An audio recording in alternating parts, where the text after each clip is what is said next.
Hi guys, my name is Crystal and welcome to my YouTube channel.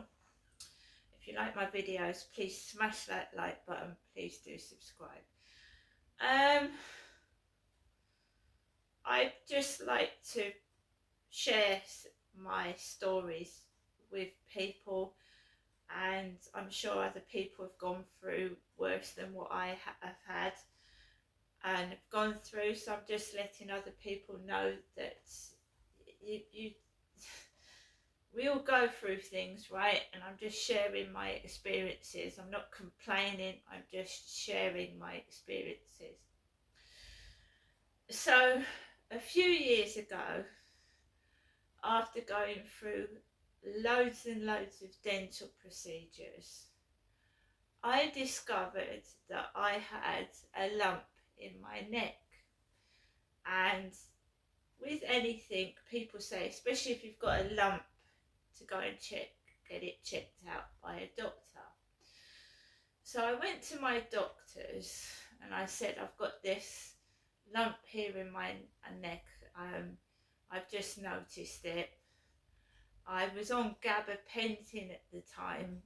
I was swallowing loads and loads of tablets to try and stop the pain that I was suffering from this.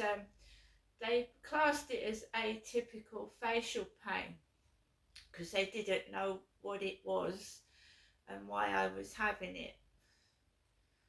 So they tried me on this gabapentin, and it was like swallowing, horse tablets.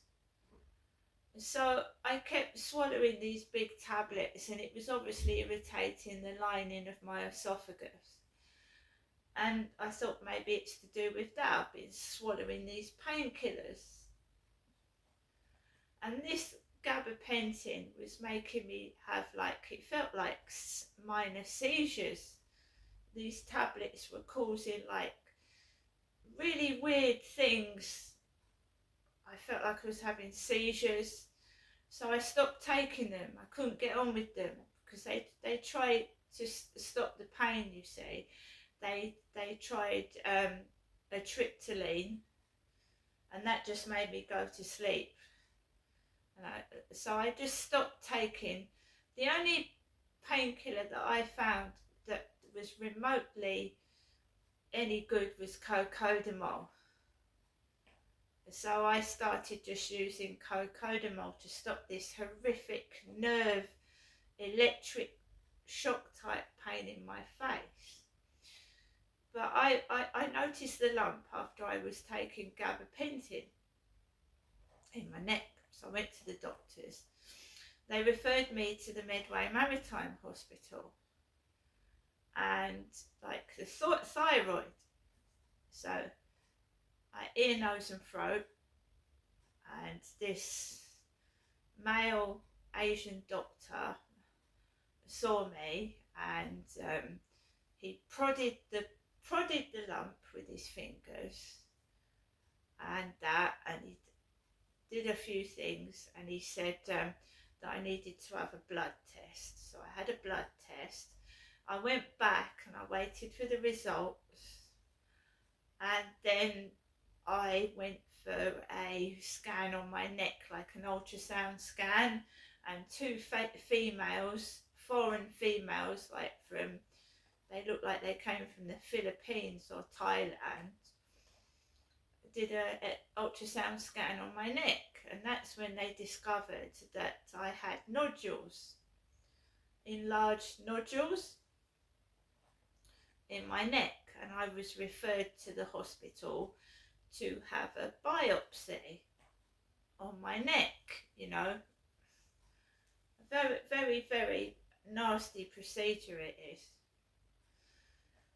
So they made an appointment for me to have a biopsy, and everything in my life is not nice, and I'm always prepared for the worst.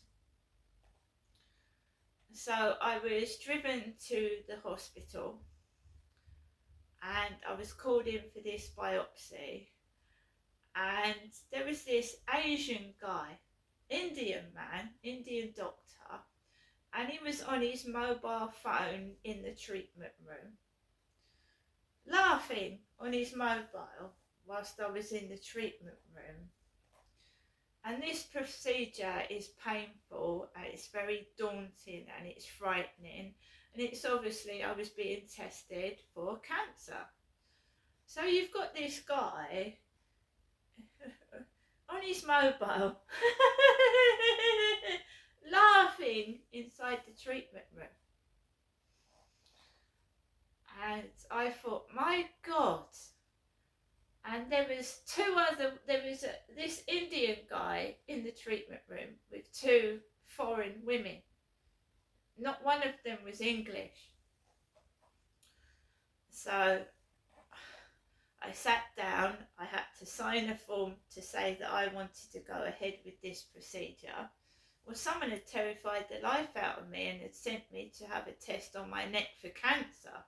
So of course I was going to have the treatment. So I wasn't given any anaesthetic. I laid down on this, bed thing. And I had all this blue tissue paper all round my neck. They numbed it with gel. It wasn't pain relief, it was just like gel on my neck. And I was obviously explained that they was going to have to stick needles into my neck, into the nodule, to get obviously a sample. And obviously it scanned as well, so they wanted to see. So they used a student on me. They used a student female on me, and she didn't have a bloody clue what she was doing. The procedure took twice as long as it should have done. It was very, very painful when it shouldn't have been. And the doctor should have taken over straight away and stopped this woman from causing me distress and pain, which she was doing. So they get a very, very thin needle, long needle, and I didn't look. I don't want to look at needles going in my neck. I was led down. I had someone with me for support. They were sat near the bed, and the needle was inserted into my neck. And you know what the neck is like. It's very, very, very thin skin, and it's like, it was painful. So she kept digging around. She couldn't find what she was supposed to be doing. She was digging around. When the doctor did it, the male doctor, he did it, and I felt no pain, but he let her experiment on my neck, and she was hurting me. And I have quite a high pain threshold, and I was putting up with it, right? And I thought, well, can you take over from her? She doesn't know what she's doing. The upshot of it was that I screeched in pain. The person that was with me said, "Can you help? She's in pain." The doctor then finally took over, and I was given a pain relief when I should have been given it in the first place. And I don't even know if it was actually done properly.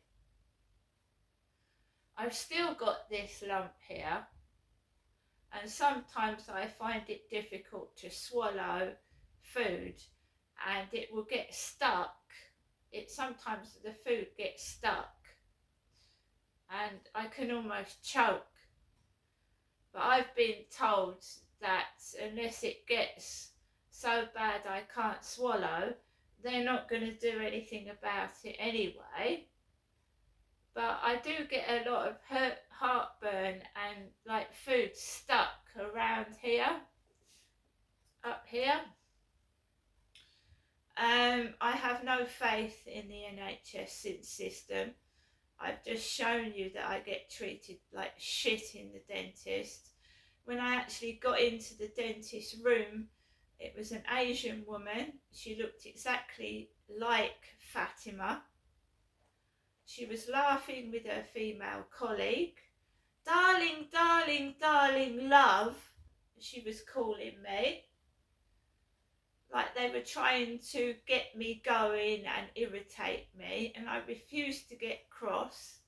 I've gone through horrific dental torture, and I don't want to get cross with people, and I feel that they are deliberately causing me anguish and pain to make me get cross. I obviously can't sit in a dentist chair and film the dentist acting like spanners, because that's what she was doing. All right, darling, darling, my love. Yes, darling. Yes, love. And they actually started giggling while they was putting implements in my mouth. They were giggling to each other, giggling. Now, it might be funny for them to see an older woman going through what I go through, and they're young women, right? I don't know what they were laughing at, what they were giggling at. It was very unprofessional. Unless I had taken undercover camera in, I can't show you the humiliation I feel inside the dentist consultation room, like it's some kind of funny joke. And then I have to go out afterwards, after I've been humiliated, and walk down the town centre. Maybe I should take an undercover camera in there. But you don't treat people like that. All right, darling, my darling, my darling, my lovely, my love. Bite down on that, and then they start giggling. They don't know what They don't know what it feels like to suffer domestic violence. They don't know what it feels like to be me. They wouldn't want to be me. It's not fucking funny. And I believe in karma. And I believe that certain dental practices that aren't fit to practice should be shut down. But that's the lump in my neck that's been left like that, and I find it difficult to swallow food, and I can at times feel like I'm choking. I went up to see a lady, I think about 2 years ago, who stuck a camera up my nose and down my throat, and she nearly, well, I'm not saying, because I can't say that, but I don't think she knew what she was doing. I had a camera forced up my nose and down my throat, and I couldn't feel my throat for about an hour afterwards. I couldn't feel to swallow, and I had to walk home after all that was all numb. I couldn't feel my throat to swallow. Right? I feel that I'm being tortured, and I'd like to know why and what for, and who's allowing these idiots to touch my body and put needles and shit into my body when they don't know what they're doing.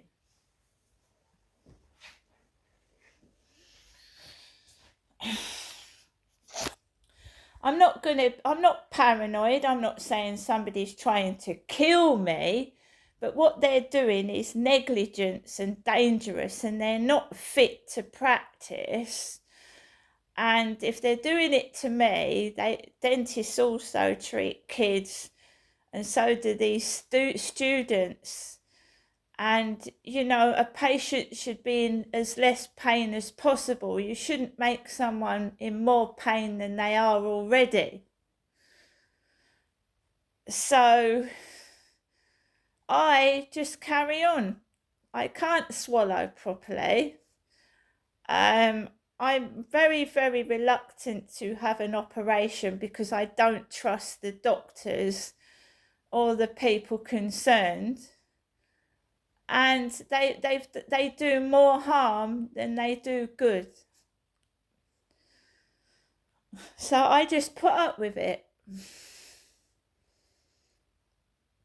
When somebody actually tells me why I'm being tortured, then maybe I'll understand why I am being tortured. See you later.